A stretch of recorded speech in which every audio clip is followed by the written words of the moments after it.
La recherche clinique, c'est vraiment une étape essentielle pour faire passer de la découverte jusqu'au patient.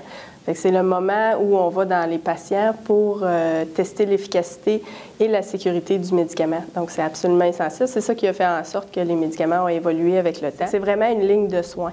Donc, il y a une perception chez les patients que c'est un peu, on est des cobayes quand on fait ça, on est des testeurs.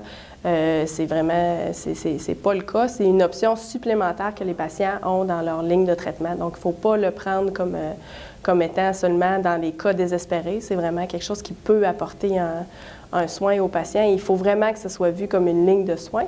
Puis le patient, dans les études cliniques, est suivi de façon beaucoup plus rapprochée parce que c'est réglementé énormément. Donc, il n'y a pas d'études cliniques qui sont dangereuses pour les patients. C'est toujours contrôlé par des comités d'éthique. C'est une des missions que QCRO s'est donnée, le Consortium de recherche en oncologie clinique du Québec, c'est de vraiment regrouper toutes les forces vives en recherche clinique, les mettre au sein d'un réseau, travailler ensemble, développer des processus plus efficaces, travailler aussi avec le gouvernement pour leur démontrer qu'il y a certains mécanismes qui sont en place qui doivent absolument changer si on veut améliorer. Et on peut se comparer avec d'autres provinces et on voit clairement comme en Ontario, le gouvernement a pris des mesures, a mis beaucoup d'argent, a investi dans les équipes, a formé des infirmières, a fait un comité central en oncologie qui accélère énormément les choses. Et on peut voir qu'en Ontario, à l'intérieur de 2-3 ans, ils ont doublé le nombre de patients qui sont sur les études cliniques. Donc, c'est vraiment des changements très importants. Si on pouvait avoir un comité d'éthique central et un mécanisme de contrat centralisé, en fait, qui a des processus, les processus les plus lourds, s'ils étaient changés,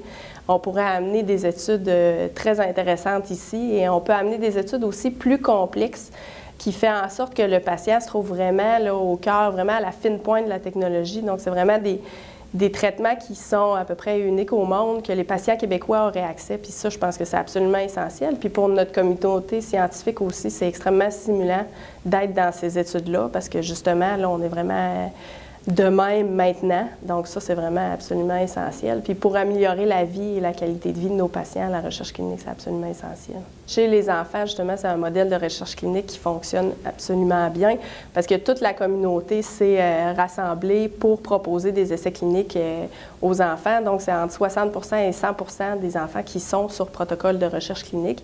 Donc, c'est ça, la communauté s'est regroupée en réseaux internationaux de recherche clinique. Tous les médecins qui traitent des patients en oncologie sont sensibilisés à la recherche clinique et le proposent aux parents et aux enfants. Et on peut voir que les derniers résultats sont fascinants. C'est 82 des enfants qui guérissent parce que, justement, ils ont accès aux plus récentes lignes de soins à la recherche clinique.